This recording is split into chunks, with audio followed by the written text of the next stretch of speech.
నమస్కారం అన్న, నా పేరు గ్రీష్మ, మాది బంగారుపల్లి మండలం.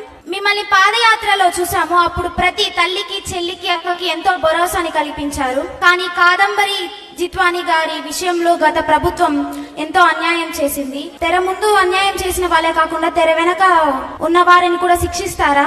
అలానే ప్రతి చెల్లికి భరోసా కల్పించేందుకు ఎటువంటి కార్యాలు చేపడుతున్నారు? అమ్మా, రెండో ప్రశ్న మొదటి సమాధానం చెప్పాల్సిన అవసరం. ఈ రోజు విద్యాశాఖ మంత్రిగా నేను మీ ముందర నుంచుంటున్నా.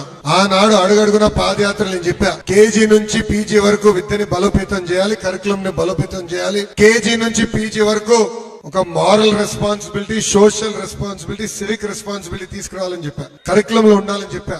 మహిళల్ని గౌరవించాలనేది నరనరాలు ఎక్కించాలి, అప్పుడే సమాజంలో మార్పు వస్తుందని చెప్పా.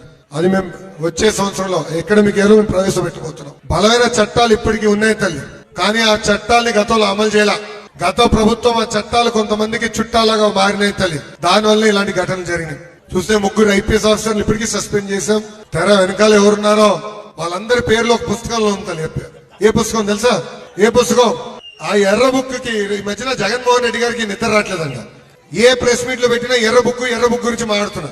మళ్ళీ ఫేక్ జగన్ గారికి చెప్పదలుచుకున్నా. నేను ఏం చెప్పాను తల్లి, బంగారుపాలెం మీటింగ్ లో నేనేం చెప్పానంటే, ఏ అధికారులైతే చట్టాన్ని ఉల్లంఘించి ప్రజల్ని, కార్యకర్తలు ఇబ్బంది పెట్టారో వాళ్ళని నేను వదిలిపెట్టానని చెప్పిన. దాంట్లో భాగంగానే యాక్షన్ తీసుకున్నాను తల్లి.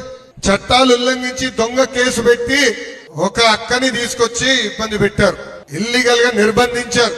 అందుకే యాక్షన్ మొదలైంది తల్లి. దాని ఇంకా ఎవరున్నారో మొత్తం బయట పెడతాం. వాళ్ళని వదిలిపెట్టే ప్రసక్తే మన ప్రభుత్వం. థ్యాంక్ యూ అమ్మా.